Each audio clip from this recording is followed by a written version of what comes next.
Good morning, everyone.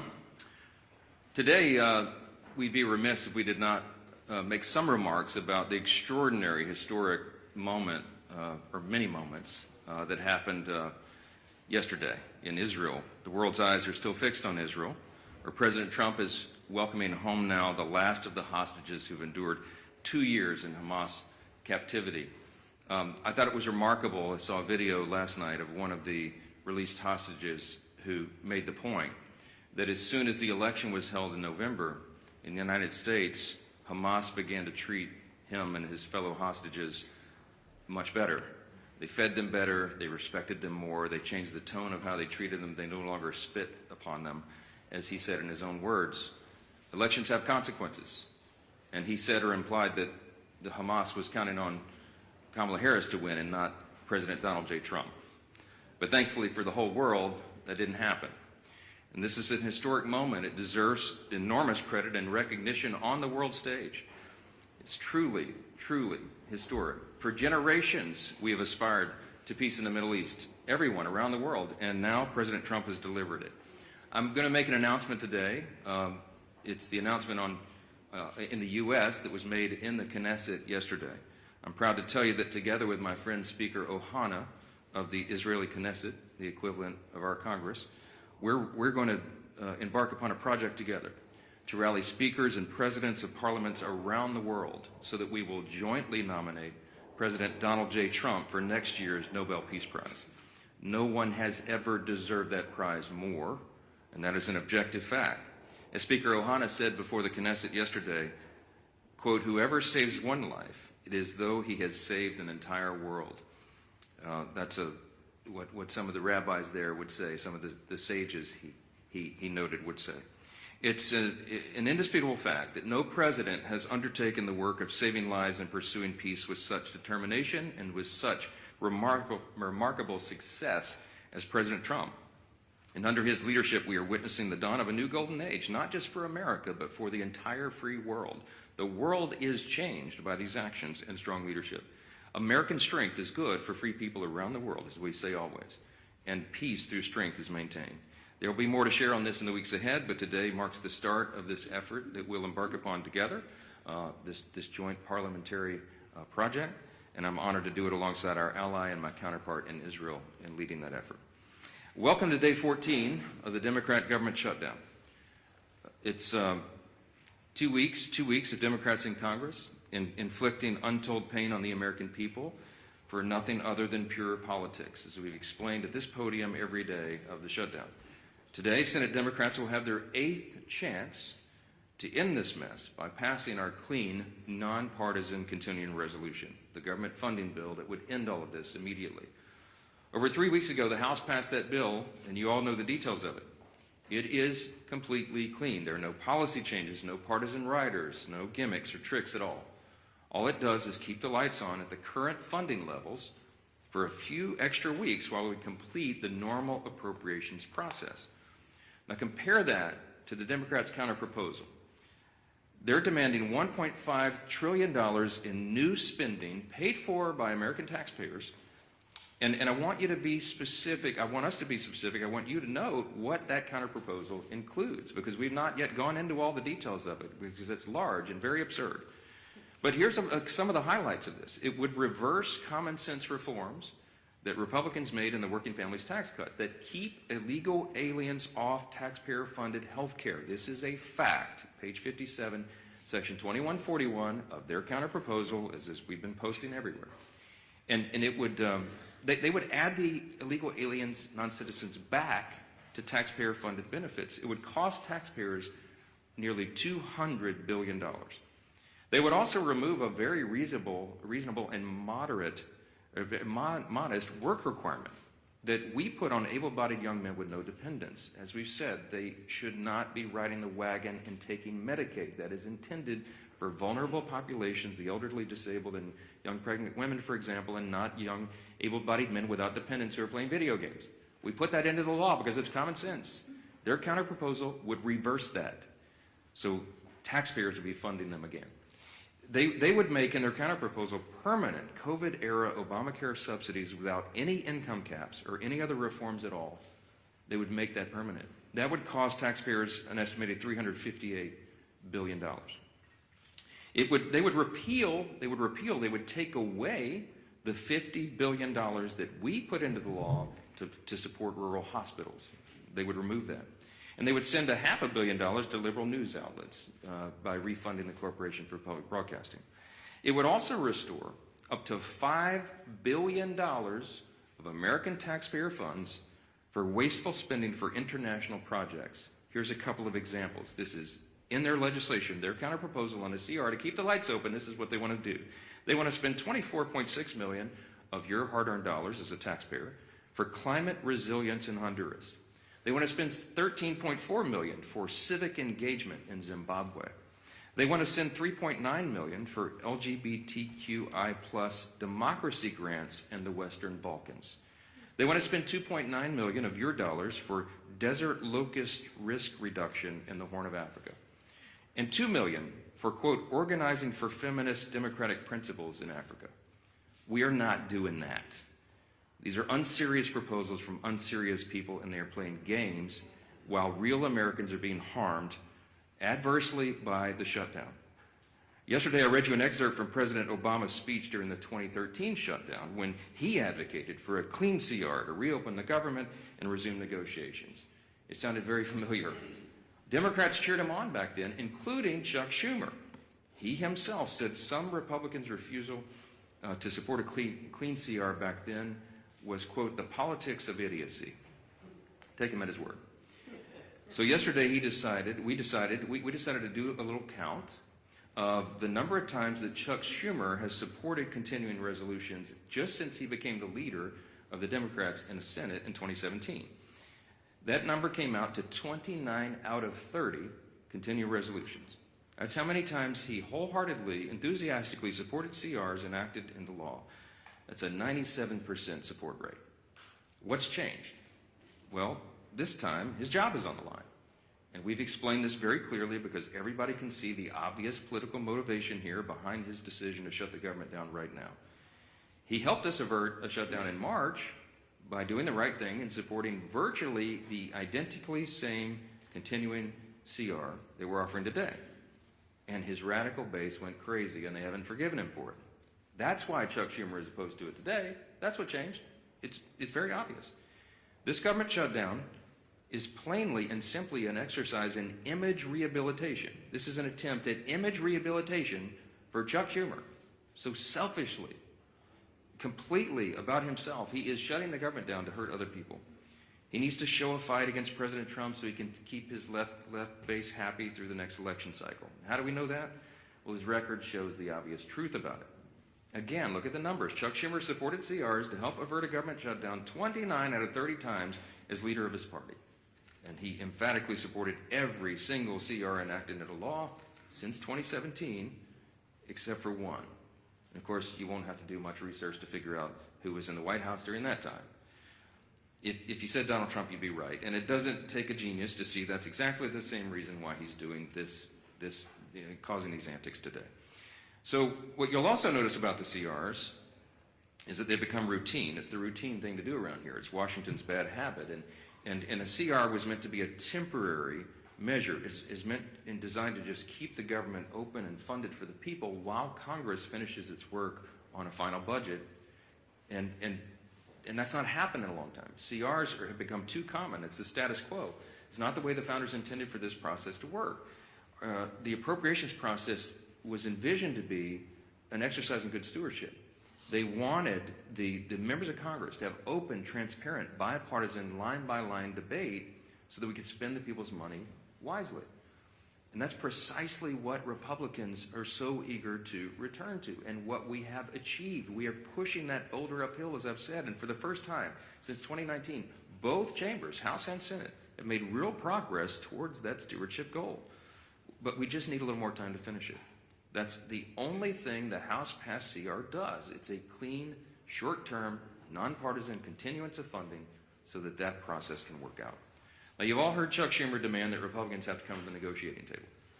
Well before, this is an important answer to some of the questions that I anticipate you'll ask later because it comes up in every press conference. Why won't you negotiate? Here's the point. We were already doing that. Before the Democrats recklessly shut down the government for their own political purposes, Republicans and Democrats were already engaged in responsible, open, bipartisan processes to find answers to these problems. And what Chuck Schumer means when he says that he wants us to negotiate is that he is demanding, and he said it publicly, I can't believe he says the quiet parts out loud sometimes, but he wants a backroom deal. He wants a backroom deal that the American people will never see. He literally has said, we need the top 4 leaders to go into a room and work this out.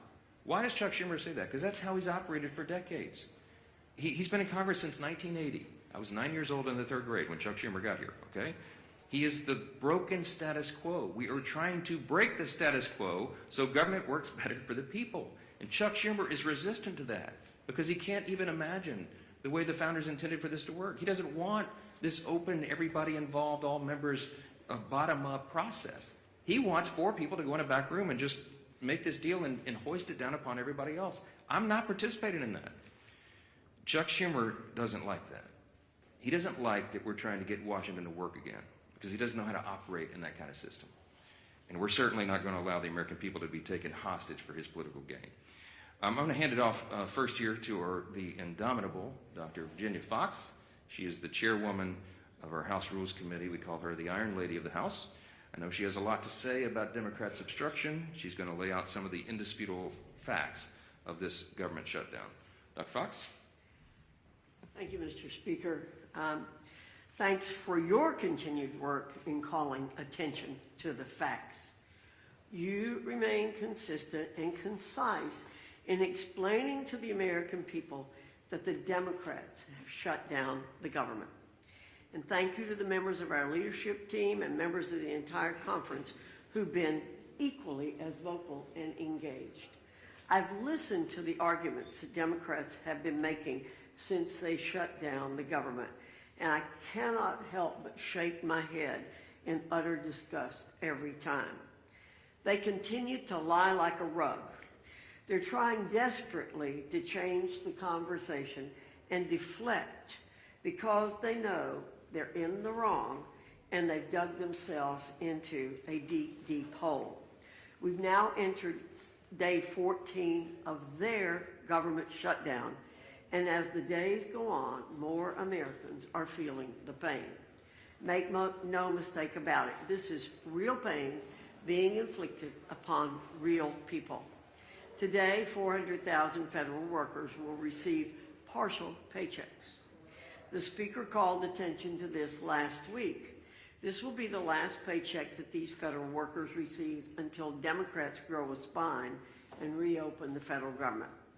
Meanwhile, you have Chuck Schumer in the Senate who said in a recent interview, quote, "Every day gets better for us," end quote.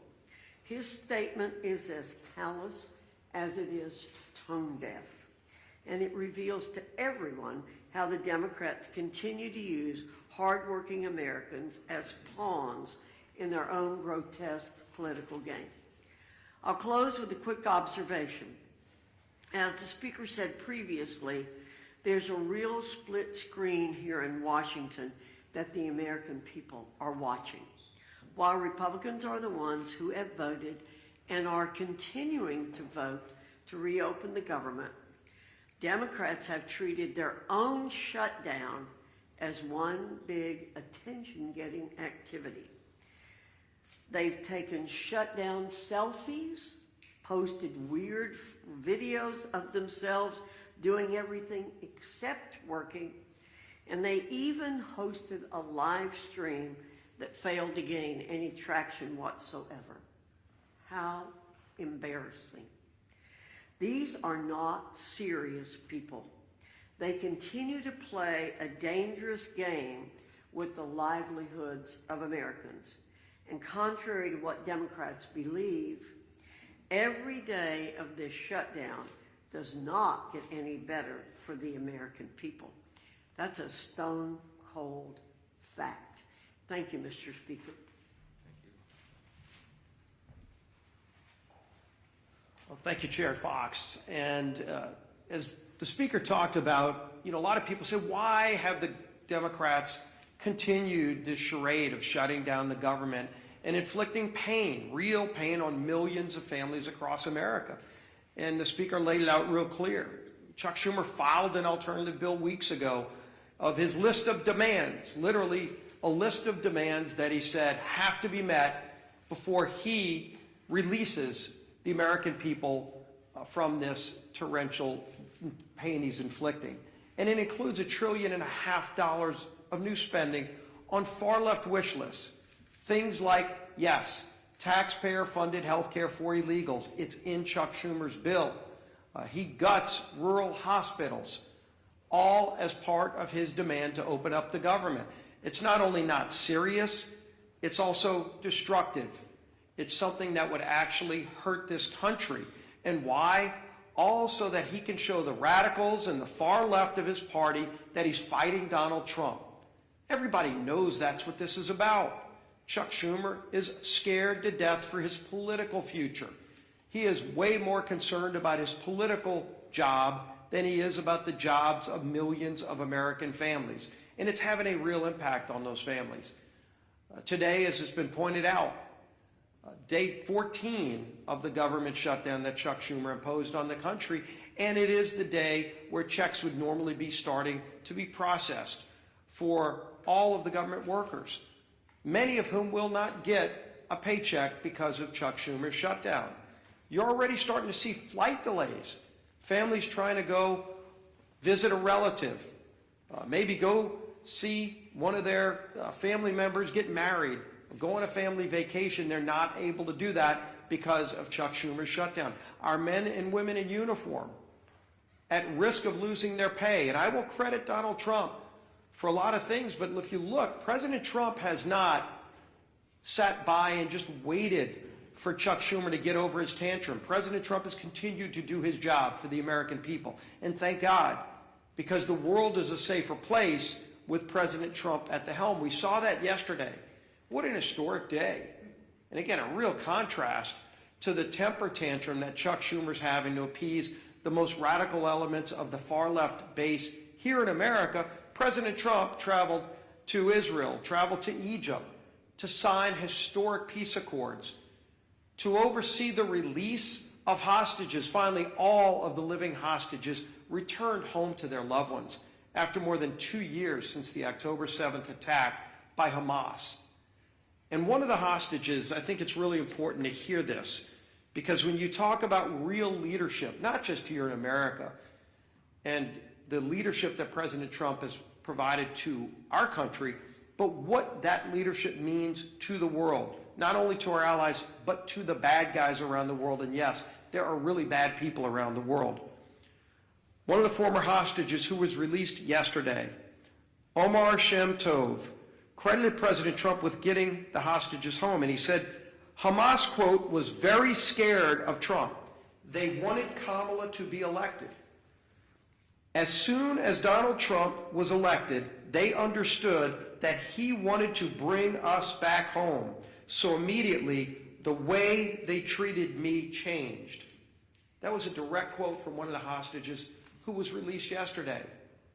You can see that leadership by President Trump on the world stage, and just such an historic day, a day where people were literally dancing in the streets in Middle Eastern countries. Peace in the Middle East.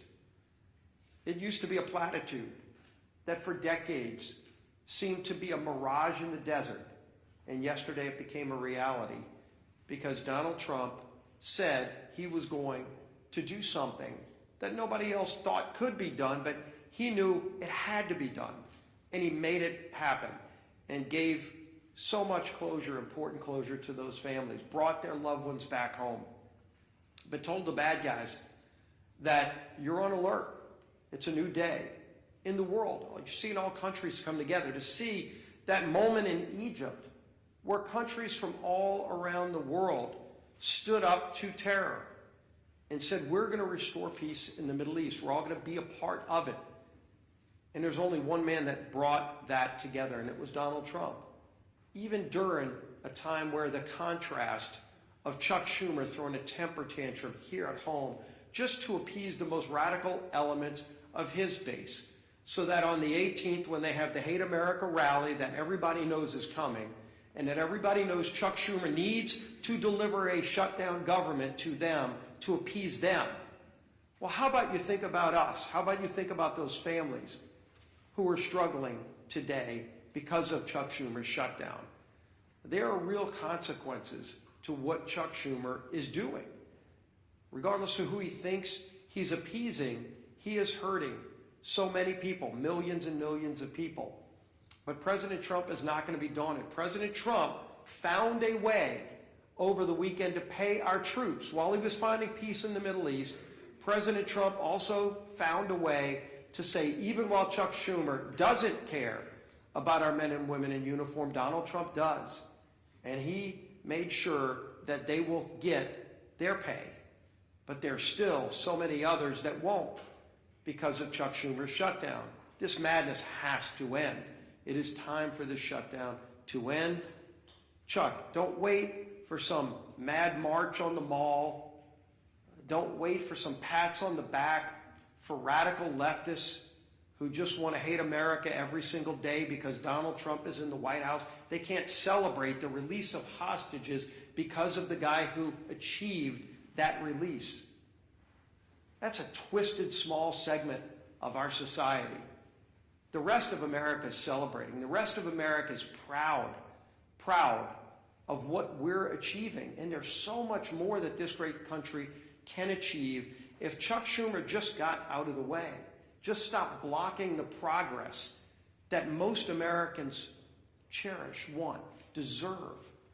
Our country deserves a whole lot better than what we're getting from the failed leadership. And as Speaker Johnson said, maybe it's because Chuck Schumer's been around too long and wants to hold on to the old way of doing things, the failed way of doing things, that he won't let it go. He won't allow a new, more transparent process for running the United States government. That you're seeing this leadership team, this president, delivering every single day. Chuck Schumer wants to hold on to the past, but the future is calling, and we're going to deliver. With that, let's bring up our whip.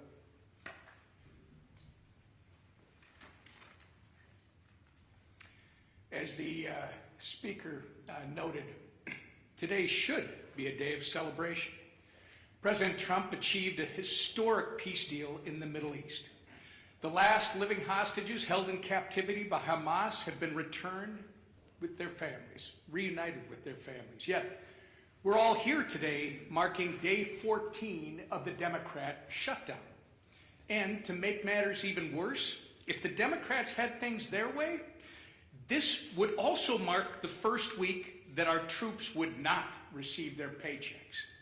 But thanks to the leadership of our Commander-in-Chief, President Trump, members of the military and their families will not be used as pawns in Chuck Schumer's shutdown game. Come tomorrow, our troops will get paid. But the consequences of the Democrat shutdown are real. And unfortunately, they're only just getting started. OMB has already been forced to lay off its first round of federal workers. It doesn't have to be this way. Chuck Schumer, if you open the government today, this would end. If the Democrat shutdown continues, though, more Americans won't see a paycheck at the end of this month. Benefits like SNAP will be put at risk. Airports will be flooded with flight cancellations and delays amid the busiest time to travel all year. And the list goes on and on. Why? Because Chuck Schumer and the Democrats would rather cater to the pro-terrorist wing of their party than to reopen our government. We've said it from this podium, it feels like 1,000,000 times, and we'll say it again. Republicans have done our job. We have a nonpartisan, clean CR ready in the Senate to be sent to President Trump's desk immediately, tonight, if they will pass it. We only need 5 Senate Democrats to break ranks with Chuck Schumer, vote for the same CR that they supported just 6 months ago, and reopen the government for the people they were elected to serve. But they have refused to do so 7 times and counting. And each time that they do, hardworking Americans are forced to pay the price. Our message to Senate Democrats today is the same message we've been saying since September 19th. Stop the political games, pass our clean CR, and reopen the government today. With that, I turn it over to our conference chair, Lisa McClain. Well, good morning, everybody. Thank you for being here. And like my leadership team behind me said, it is a glorious day. Think of what happened yesterday. Just imagine for one moment you are a family member of one of the 20 hostages that were released. I mean, think of how that had to make you feel. We all watched it on TV, right? Joy, exuberation. I mean, there were tears of joy. There was relief. There was peace. And that was done because of our president, Donald Trump, put politics aside and said, I am going to stand up for the people. And he brought peace in the Middle East. He talked about it, yes, but yesterday he did it. And actions speak louder than words. He said enough of the political games, and I'm actually going to do what's right. Now compare and contrast that to what's going on today. Chuck Schumer and the Democrats are putting politics over people. So instead of it being a joyous day that we celebrate, here we are in another government shutdown, 14 days in the making. And why? Just ask yourself why. It's clean, no gimmicks. It's absolutely clean. The speaker, the leader, the whip, we all said no gimmicks. Let's not use the American people as a pawn. Let's do what's right. Let's do something different and actually fund the government in the right way. What a concept. And Democrats, my goodness gracious, they absolutely do not want that to happen. Like the speaker said, Chuck Schumer wants all four leaders to get behind the scenes and make a deal. We're not going to do that. That's not how government is supposed to work. And I know I sound like a broken record, but the way to end this shutdown is really, really simple. Pass the bipartisan clean funding bill that the House approved weeks ago. The Republicans voted to keep the government open. Call your Democratic senators. They're voting to keep it shut, not us. So when you ask what negotiation, there's nothing to negotiate. We already passed. We said yes, right? Democrats won't do it. They'd rather please their radical base than put America first. Listen, I'm grateful to President Trump for finding a way to keep milk flowing to moms and babies through the WIC and paychecks going to our troops. Yes, I'm happy, but that's not going to last forever, right? So there again, he's even putting people over politics. I mean, come on. But let's be clear. These emergency measures can't fully fix the Democrats' damage. He can try, but at some point in time, they're going to end. Sadly, as Americans suffer, Democrats, what do? They celebrate. As workers worry about their paycheck, Bernie Sanders worries about his leverage. As TSA agents and air traffic controllers show up without pay, Democrats brag they won't budge until planes fall out of the sky. Really? Really? Seriously. That's the Democrats' motto. I'm not budging till planes fall out of the sky. I'm going to teach you women, you women and children and everybody a lesson. Really? Really? As Chuck Schumer says, it's getting better every day. For who, Chuck? Better for who? For the radicals cheering on the chaos? That's who. The radicals. The leaders openly admit it. Listen, the head of the insane indivisible literally said, and I quote, millions will be out cheering you on, or they'll be calling for new leadership. Really? I thought they were supposed to lead for the American people. Democrats, I ask you to stop listening to people who are cheering on this mayhem. Just stop all the political games and pass the House bill. Free the American people from being held hostage by your radical base. Thank you, Madam Chair. Yeah, my name. You've been doing this every single day, coming up here trying to pressure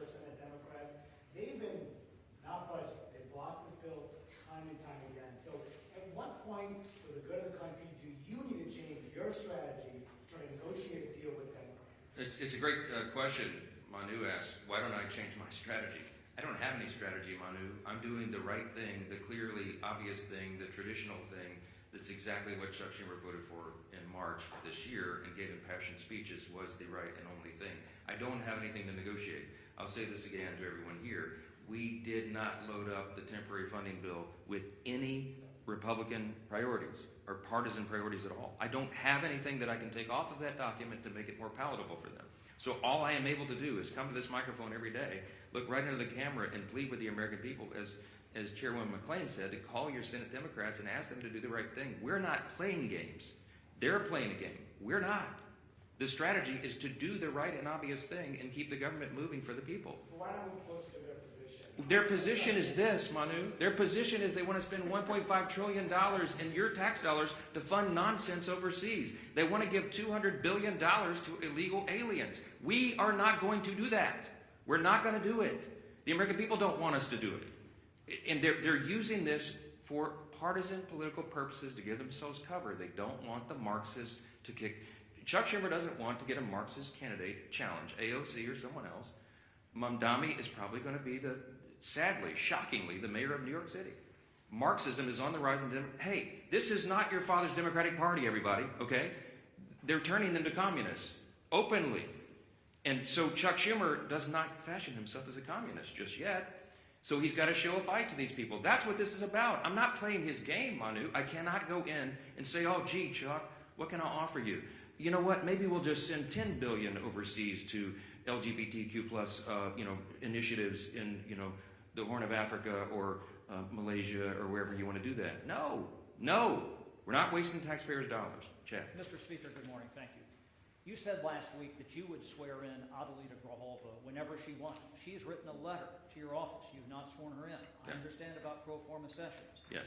Doesn't your resistance to not swear her in add fuel to the fire that this is about the Epstein files? No. Let's talk about Grijalva and Epstein. Okay. Once more for everybody. Everybody in Congress, I think, is for maximum transparency of the Epstein files. That is underway right now. Let me point out before I go further, all of the files were in the possession of the Biden-Harris Department of Justice for 4 years. Every single thing that we're talking about right now was in their sole possession. They could have released it. They could have done anything. Ro Khanna, all the Democrats who are jumping up and down making noise about this, didn't say a peep about it for 4 years. I don't know why, but this is another partisan manufactured thing. Is it a serious problem? Yes. I've sat with the victims. Some of the ladies who bravely have come forward and talked about the horrors that they sustained because of traffickers on Epstein Island and all the things he was involved in. Everybody involved in that should have the full weight of justice descend upon their head. And we're all for that. We want every single person who had anything to do with that to be exposed. But there's as many as 1,000 victims estimated. That's what the victims say. There may be 1,000 women who were made to suffer these unspeakable harms because of this. Many of them were underage at the time. They have not all chosen to come forward like some of these other brave women have for obvious reasons. And we have to make sure that when the files are released, their names are redacted so they don't suffer further harm. We have a duty and a responsibility. You can't just wave a wand and just, open the floodgates. You have to make sure that the victims don't suffer additional harms. That's all we've said. Let's make sure it's done the right way. That's underway, by the way. The House Oversight Committee asked the Democrats and Republicans on that committee who are working on that vigorously. As I said, some of the biggest, bulldogs in Congress are on that committee, and they're all joined together in a bipartisan fashion, digging through and releasing documents. 34,000 documents so far, and more on the way. In fact, as I noted a couple of days ago, the attorneys for the House Oversight Committee during the shutdown are still doing work. They were in New York City combing through the Epstein estate files. By the way, that was never even mentioned or anticipated in the discharge petition, for those of you who are following all the details of this. So more is coming out. We're for all of it coming out as soon as possible. The only thing we want to make sure of is that the innocent victims are protected, and I think we have a responsibility to do that. With regard to Grijalva, our dear friend from Louisiana, Julia Letlow, won a special election back in 2021. It was in March, as I remember. Speaker Pelosi took 25 days to administer the oath of office to her. Now, no Democrats, jumped up and down and screamed about that, nor do I recall any Republicans, because everybody understood This is the process of the House. You do it as soon as you're able to do it. Ms. Grijalva won her election, and credit to her. She's going to fill her father's seat. I congratulate her. We're happy for her to serve. I'm going to be happy to administer the oath to her as I am to every member who wins a dual, who is duly elected to this body. It's a great honor. But she won her election after the House was out of session. So we've not had a full session. She deserves to have all the pomp and circumstance that everybody else does. She deserves to have a full House of members and go down and do the speech and have her family and friends in the balcony. That hasn't been scheduled because we haven't had that session yet. As soon as Chuck Schumer opens the government, as soon as Mark Kelly and Senator Gallegos, the two senators from Arizona, Ms. Grijalva's state, will go and join with 3 others and open the government, we're happy. We'll have that as soon as we get back to business. But we have to get back to business. They have to open the government. I don't know how else I can answer that question. Yes, sir. Ahead of some of the planned protest activity this weekend, and in light of some of the images we've seen out of Chicago of federal agents shooting faith leaders with pepper balls and arresting journalists, where's the limit for you on what's acceptable conduct for federal law enforcement, and when is it incumbent on Congress to step up and demand oversight? To demand oversight on federal law enforcement? Well, I've not seen them cross the line yet, and that we have committees that are jurisdiction who have that responsibility, but it's not risen to that level. What I've seen is the abuse of law enforcement by radical leftist activists. Most recently, the most threatening thing I've seen yet was the naked bicyclers in Portland who were protesting ICE down there. I mean, it's getting really ugly. They have attacked, physically assaulted officers. People have been arrested. Okay, this is serious business, and ICE and the valiant, brave, patriotic Americans who step up to serve in these dangerous law enforcement positions deserve our respect and our support. And any elected member of this body should be vocally supporting law enforcement. You're supposed to be on the side of the good, not the crazy radicals. I was a First Amendment lawyer. I understand. I was a religious liberty defense lawyer. I understand free speech. We vigorously protect the right to free speech, but you cannot assault law enforcement officers. And there is a line that has to be maintained. It's not risen to the level of Congress yet, but we're watching that closely. And the Republican Party stands for law enforcement. That's what we're going to be. Yes, sir. Yes, sir. Yes. What would you say to those who question the legality of the administration repurposing some of those funds to pay military members? Look, my understanding of this is they have every right to move the funds around duly appropriated dollars from Congress to the Department of Defense. There were some R&D accounts that had not been spent, and that's my understanding is that's the money that's being used to pay the troops right now. If the Democrats want to go to court and challenge troops being paid, bring it, okay? I'm grateful for a commander-in-chief who understands the priorities of the country, the necessity of national defense, and the urgency that we all feel and have voted for 8 times. Republicans have voted in Congress 8 times now between House and Senate to fund the troops and pay federal workers in all these essential jobs and agencies because we understand the necessity of that. Meanwhile, the Democrats voted 8 times to block their paychecks. I'm grateful we have a president who is willing to step up and do the right thing. Thank you all so much.